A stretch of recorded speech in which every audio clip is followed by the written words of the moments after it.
এই যে আমাদের এলাকার সবাই যে এই বিল দিয়ে তরমুজ বাগান করা হয়েছিল, এই যে এখন আর কোনো তরমুজ নেই, শুধু এই যে তরমুজ গাছগুলো পড়ে আছে নিচে, আর সব তরমুজ শেষ।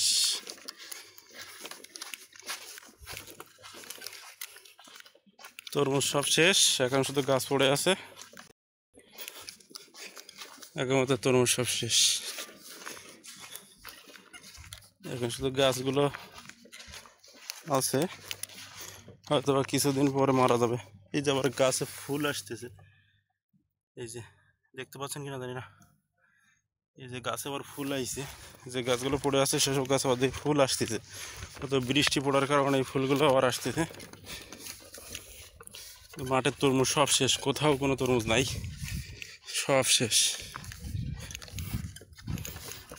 এই রোদি গরমে, কি পরিমাণে রোদ, এই রোদি গরমে মানুষ এই তরমুজ করে, কি কষ্ট করে, 3টা মাস প্রচুর কষ্ট। একটা বাচ্চা পালার থেকে আমি মনে করি যে তরমুজ লাগানো হেভি কষ্টের, মানে 3টা মাস তার পেছনে, তরমুজের পেছনে অনেক সময় দেওয়া লাগে, অনেক পরিশ্রম করা লাগে। সারাদিন 24 ঘন্টা পানি দেওয়া, সার দেওয়া, ভিটামিন দেওয়া, আবার পরাগায়ন পর্যন্ত নিজেদের করা লাগে কৃত্রিমভাবে। বুঝছেন তো বিষয়টা?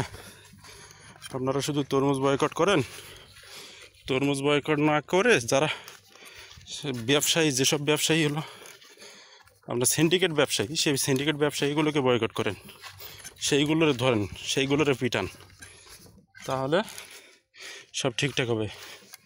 এসব চাষিদের ক্ষেত্রে কিন্তু তরমুজ যে আহামরি খুব বেশি দামে কিনে নিয়ে যায় তা না, চাষিরা কিন্তু আহামরি খুব বেশি লাভ করতে পারে না সিন্ডিকেট পার্টির কারণে, দালাল চক্রের কারণে। তো চেষ্টা করবেন যাতে কৃষি বাঁচে, কৃষক বাঁচে, সেই চেষ্টাটা করবেন।